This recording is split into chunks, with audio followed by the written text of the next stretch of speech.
Lesson 3. Graduating from Shooter to Scorer. My Zerbiak epiphany couldn't have come at a better time in my career. The spring of my senior year in high school, I made a terrible mistake.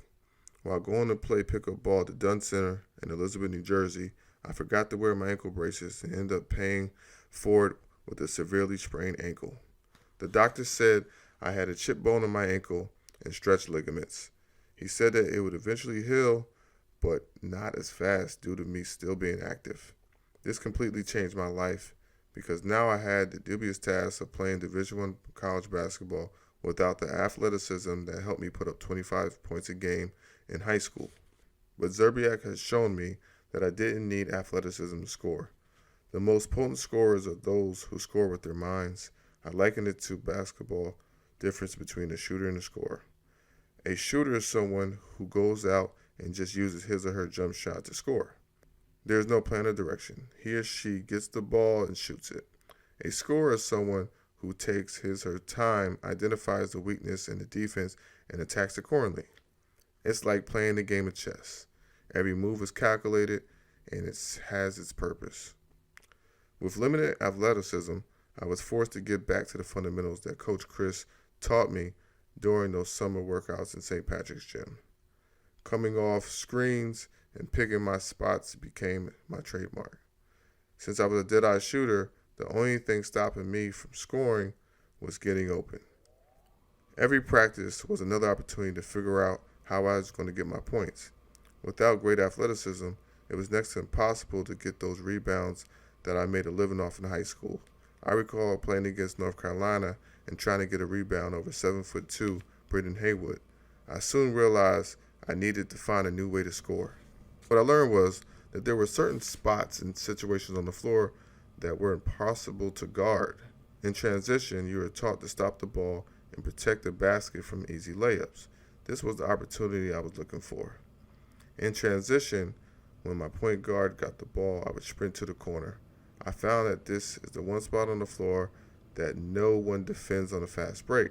In fact, every position beyond the three-point line sets you up for a wide-open shot because the defense has to recover to the paint.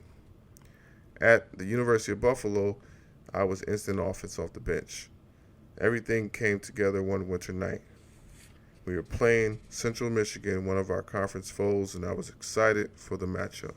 The only problem was I still had a bad ankle and my lateral movement was limited. I tried as hard as I could to hide myself on defense, but the coaches saw right through it. Consequently, my playing time was sparse. Central Michigan got off to an early lead on us, and my coach was looking for answers. He looked down the bench and said reluctantly, "Godwin, get in there." I was never nervous, mainly because I figured, hey, if I made a mistake, I would go into the he's only a freshman pile. As soon as I hit the floor, I had one thing on my mind, finding the open spot. It was our ball, and we were taking it out under the basket. The play was designed for me to set a screen, but I chose otherwise. With my assistant coach yelling at the top of his lungs to run the play, I drifted to the three-point line, waved my hands in the air. My point guard passed me the ball, and right away I shot it. It hit nothing but the bottom of the net. I came down again, and since we had a motion offense, I had free reign to utilize a screen. Swoosh, another three. In 5 minutes, I ended up with 12 points on my way to a 26-point game. My metamorphosis was validated. I learned how to become a scorer on a college level. Coach Godwin tips. Lesson number 3, graduating from shooter to scorer. Find out if you are a shooter or a scorer. I think self-awareness is paramount in this situation. If you are a shooter, then that can become fool's gold. You can have a lot of success playing with past first point guards and guys that find you and respect your game. If you ever come to a situation where there are other scorers or shooters on the floor and you're expecting guys to pass you the ball, it may not happen. So you must graduate to a scorer. If you aren't a shooter, then you have no choice but to become a scorer. And that means rebounds, slashing to the basket, backdoor cuts, screening, getting open, getting other guys open so you're open. Those are the things that you must learn. Make a goal to study the game and become a scorer.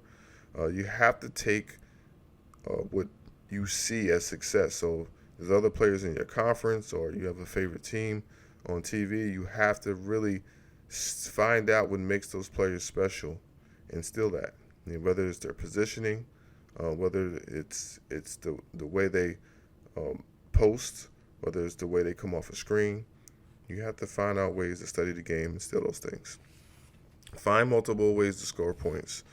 Just like I talked about, there's so many ways to score points, and you have to make sure that your game isn't predicated off one aspect of your skill set.